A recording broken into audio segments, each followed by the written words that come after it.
Bâtir le meilleur de soi, ton podcast dédié au développement personnel, à la motivation et au succès. Je suis Linda, ta meilleure amie pour le hop.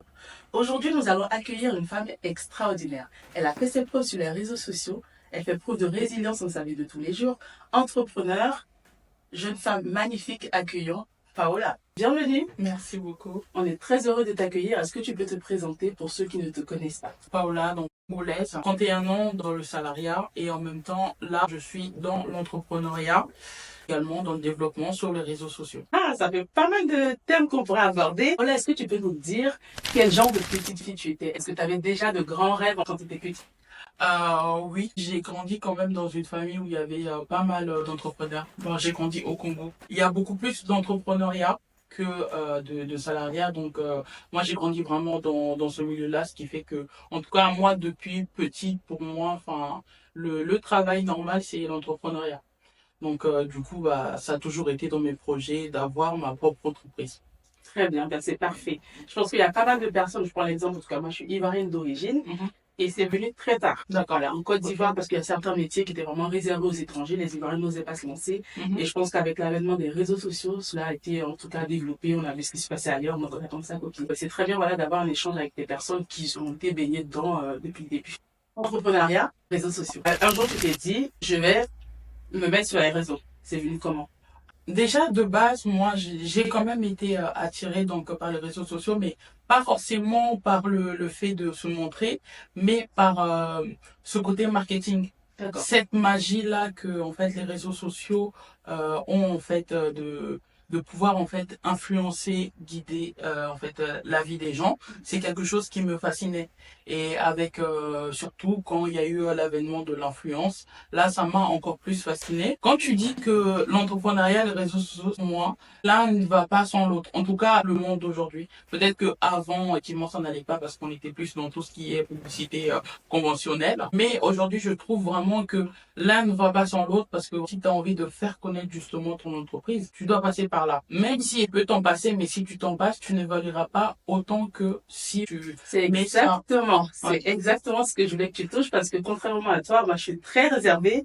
J'ai du mal, hein. Très honnêtement, c'est Océane qui m'a poussé à me lancer sur les réseaux et je trouve que cet échange, il est enrichissant. Tant pour moi et je pense qu'il sera autant enrichissant pour ceux qui vont nous écouter.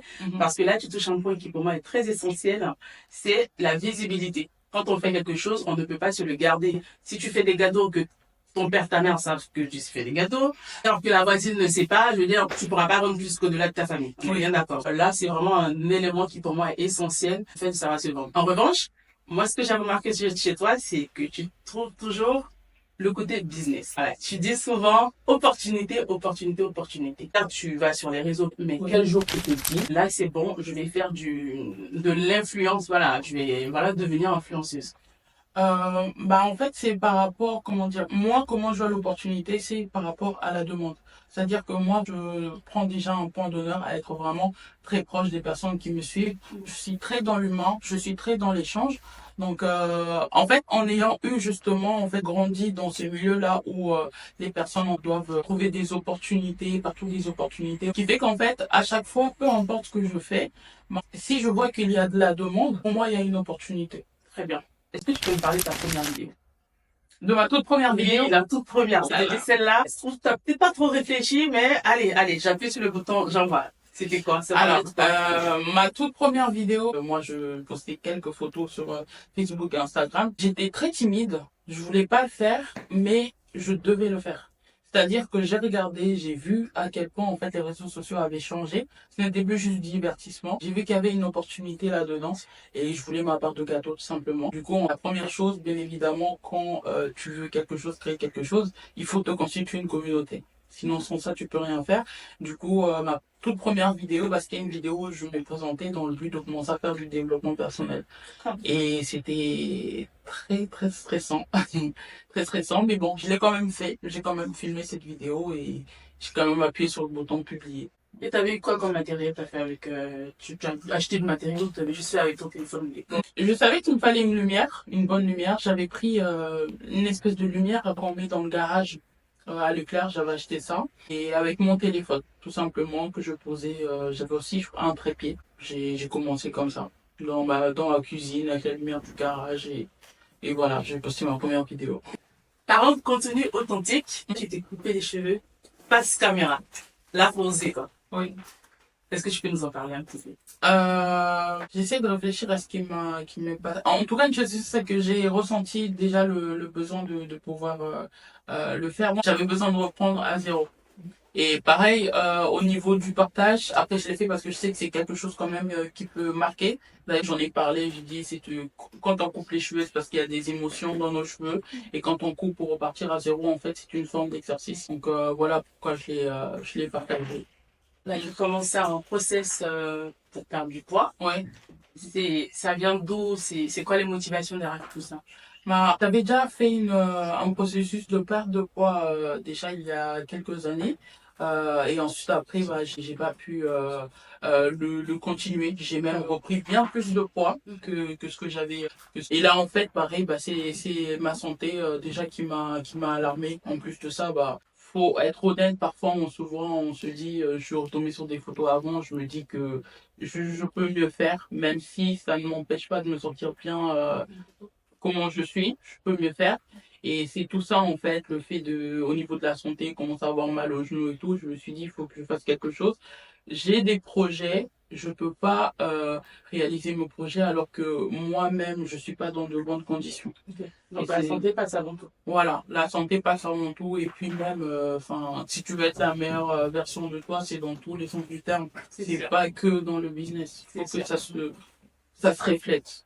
Comment tu t'organises justement par rapport à ça? Qu'est-ce que tu as mis en place comme, comment dirais-je, comme routine pour pouvoir arriver à ta fin? Là, en fait, je suis repartie sur quelque chose de plus simple, contrairement à avant. Je pense qu'en fait, on se prend trop la tête à vouloir lire des articles. Moi aussi, je le faisais. Tu lis beaucoup d'articles, tu essayes plusieurs régimes, des choses comme ça. Et à force, en fait, j'ai compris que quand tu as envie de faire un changement dans ta vie, c'est pas quelque chose que tu dois faire de manière temporaire. Tu dois pas juste te dire, je vais faire un régime. Donc là, je me suis vraiment mis dans un processus où j'ai envie de changer ma vie. Je vais mettre en place des actions pour pouvoir changer ma vie. C'est-à-dire que, par exemple, au niveau de l'alimentation, j'ai changé ma manière de manger. Euh, que ça soit assez confortable pour que je puisse le tenir toute ma vie, en fait. Pas quelque chose de trop strict, mais quelque chose de tout simplement être raisonnable. Voilà. Et puis bouger, tout simplement. Donc là, ce que j'ai fait, c'est que je fais de la marche. Donc c'est quelque chose qui est beaucoup plus simple pour moi. Je peux marcher en tout temps. Par exemple, je suis en train de travailler, je peux marcher chez moi.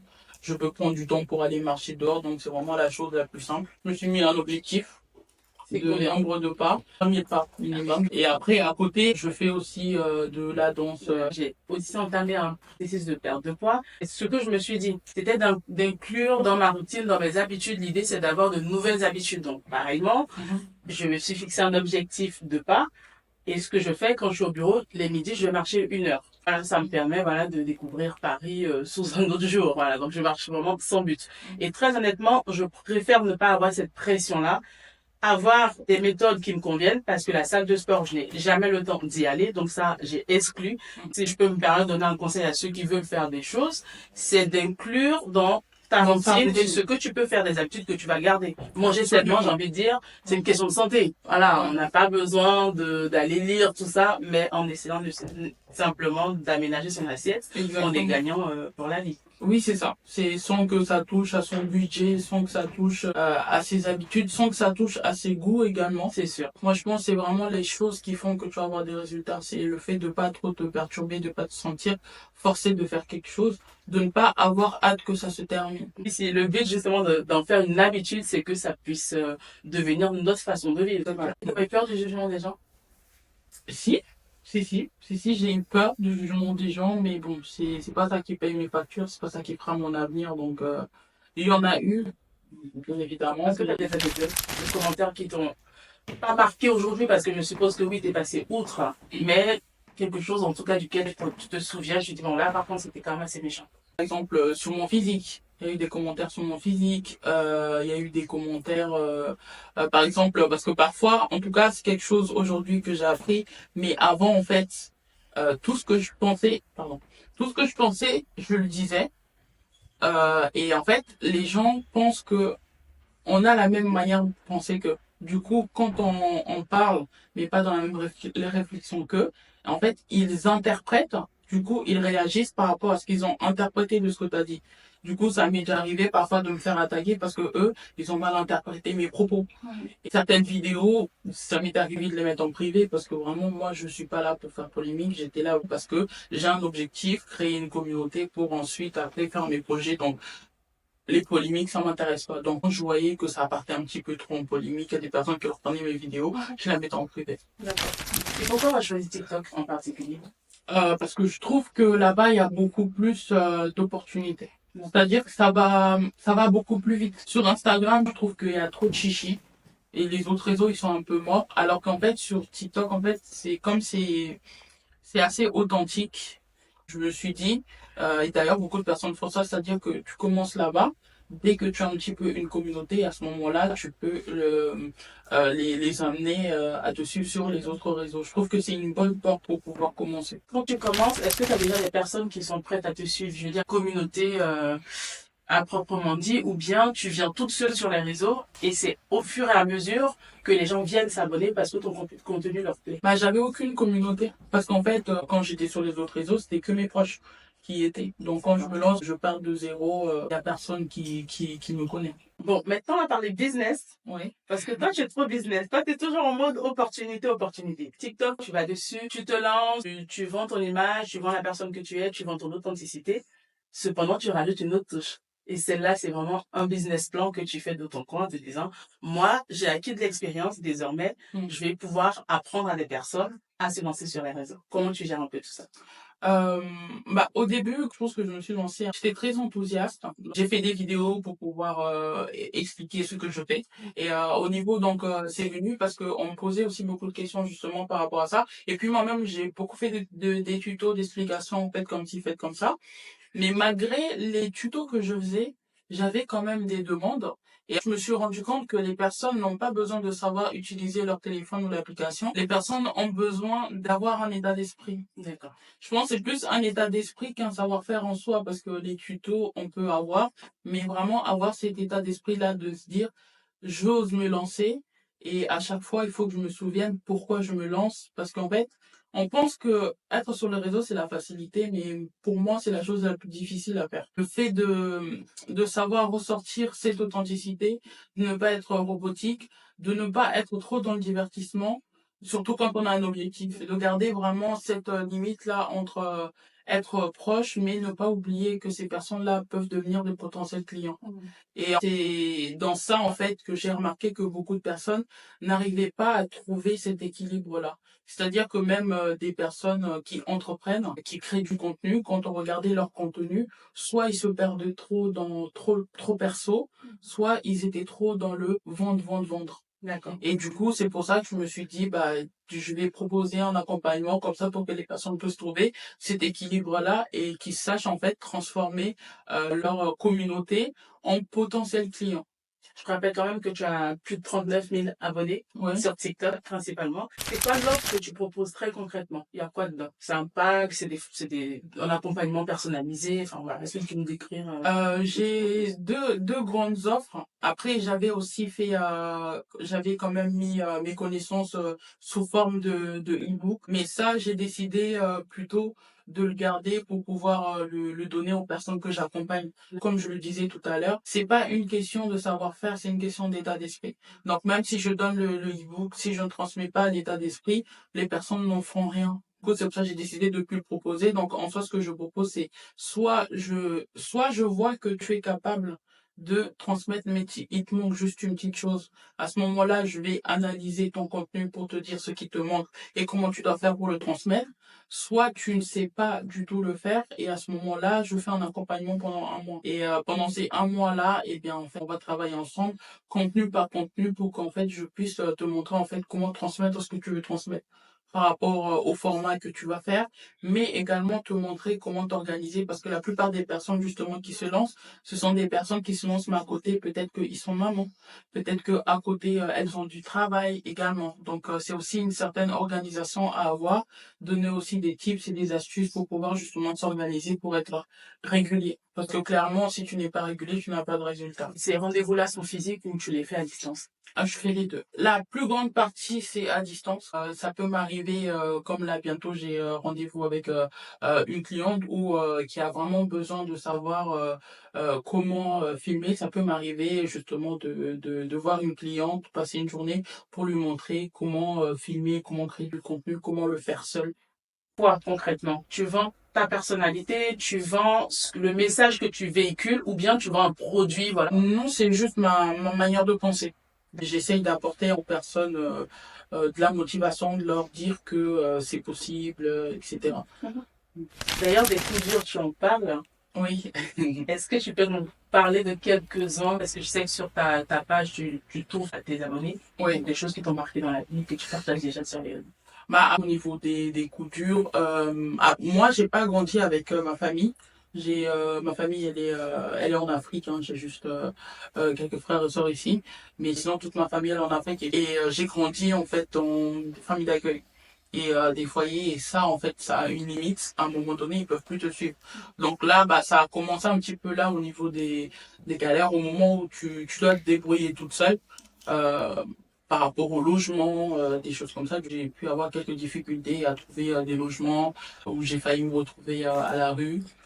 Ça a été principalement ça hein, au niveau des difficultés, le fait de pouvoir gérer aussi ses finances quand tu n'as aucune éducation financière. Donc, tu te dis, tout ça, je le partage avec mes abonnés. C'est ça, en fait, toi, c'est ton authenticité que tu promets, voilà, à celui qui te suit. C'est que c'est pas une vie de réseaux sociaux, c'est une vie du quotidien. Quand je partage, bon, effectivement, oui, c'est l'authenticité qui ressort, mais quand je partage, c'est surtout pour toujours rappeler aux gens que euh, on n'est pas dans un film. Même si tu vois les personnes sur les réseaux sociaux, c'est quelque chose vraiment que moi je ne veux pas. Je veux pas qu'on m'idéalise. Je veux pas qu'on m'idéalise. Je suis une personne aussi. J'ai des galères. Je passe des moments difficiles. Parfois, tu vas parler de quelque chose. C'est tellement prenant que tu vas avoir des commentaires des personnes qui commencent à t'idéaliser. Oh, t'es merveilleuse, t'es ci, t'es ça. Et en fait, moi, je veux pas qu'on me suive comme ça. Je veux comme j'ai eu des galères et même si toi tu vis la même chose, tu peux t'en sortir, on peut t'en sortir. Enfin, on peut s'en sortir. D'accord, c'est le message que tu veux transmettre. Tu es très naturel quand même sur TikTok. Quand tu viens sur TikTok, tu es démaquillé et tu te maquilles devant tes abonnés. D'autres fois, tu es maquillé et tu te démaquilles devant tes abonnés. Je me dis, ok, d'accord. Comment tu fais pour passer outre justement les jugements? Parce que les gens vont remarquer les imperfections, ils vont dire, ah oui, mais en fait, elle est comme ça au naturel. Toi, c'est vraiment, voilà, t'es au-dessus de ça. C'est quoi, d'où tires-tu cette force, voilà, pour ne pas t'arrêter sur les jugements des gens? C'est pas forcément une force, c'est une forme de libération. C'est-à-dire qu'il y a beaucoup de personnes qui vont vouloir à chaque fois toujours justement, ça revient à ce que je disais tout à l'heure, toujours être parfait, toujours être parfait. Ce qui fait qu'en fait, on peut entendre des histoires comme quoi tu vas croiser la personne dans la rue, la personne va la filmer, regardez, en vrai, elle n'est pas comme ça. Moi, c'est vraiment une forme de libération. Ça me libère du dehors. C'est-à-dire que si on me voit comme je suis, bah en fait, peu importe comment je veux sortir, parce que moi, clairement, vous me voyez maquillée comme ça, c'est parce que là on va faire du contenu donc j'ai fait l'effort, je me maquille et parfois quand je vais sortir je sais que j'ai envie de faire un contenu un peu joli, je me maquille, mais la plupart du temps je suis pas maquillée, je suis pas habillée. Pour ceux qui n'ont pas entendu, Paola est venue avec sa petite sœur confirmer qu'elle n'est pas souvent maquillée. Voilà. Donc, faut pas s'arrêter à cette image-là. Faut aller sur son TikTok pour regarder ses vidéos. On verra la vraie Paola au naturel. Et sinon, ta formation de base, c'était quoi?